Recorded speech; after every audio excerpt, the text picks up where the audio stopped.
Who's been behind union busting everywhere from Target to Tesla and Amazon to McDonald's? It's the biggest anti-union law firm in the US, Littler Mendelson. And this is why you need to know who they are.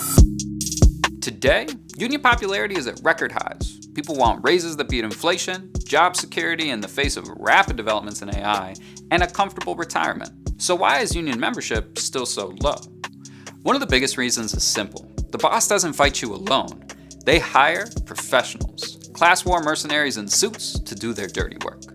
For nearly a century, American employers have built an industry whose job is to crush organizing. Consultants, PR firms, and especially lawyers. Littler Mendelson was a pioneer on that model. They emerged as a management-side labor law firm in 1940, right as workers were building powerful unions across auto, steel, manufacturing, and logistics. From the start, their pitch to corporate America was clear. We'll do what it takes to keep your workplace union-free. That's the real story of modern union avoidance. It's not neutral. It's a political project designed to make organizing feel risky, exhausting, and ultimately pointless. Littler attorneys like to say, "We fight hard for our clients," a line often repeated in employer-side labor law conferences. But what does that actually mean? First, captive audience meetings. That's when the company forces workers into mandatory meetings to hear anti-union messaging.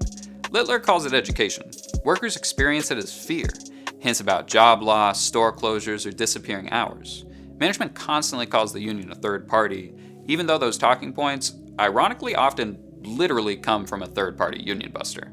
These meetings matter so much to Littler that when states started banning them, Littler lawyers told employers that for risk-tolerant employers, the value may outweigh the risk. Translation? Break the law if you want, we'll run cover for you.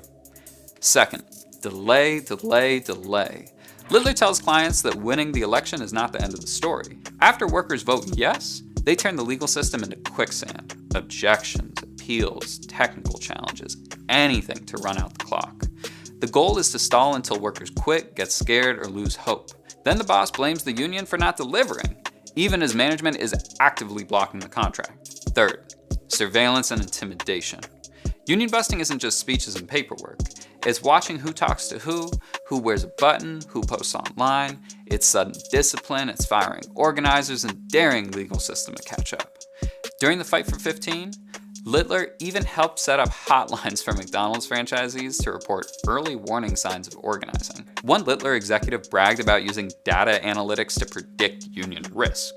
They want a workplace that feels more like Minority Report, stopping organizing before it spreads. A labor lawyer once summed up Littler's reputation like this: they push the line as far as they possibly can and eventually step over. Littler didn't deny it. They bragged about it in a quote in a slide deck shown to employers. Honestly, these people are so infamous that even Harvard law students boycotted working for them for years. And their role goes beyond individual workplaces. Littler runs lobbying and policy operations to reshape labor law itself. If they don't like the rules, they push to change them. More employer power, weaker penalties, more secrecy. And if that wasn't enough, they've gone global now too. Littler has expanded across Latin America, Europe, and Asia, so multinational corporations can run the same playbook everywhere. Like steering companies away from binding union-backed accountability after deadly factory disasters in Bangladesh. Here's what they never want you to believe.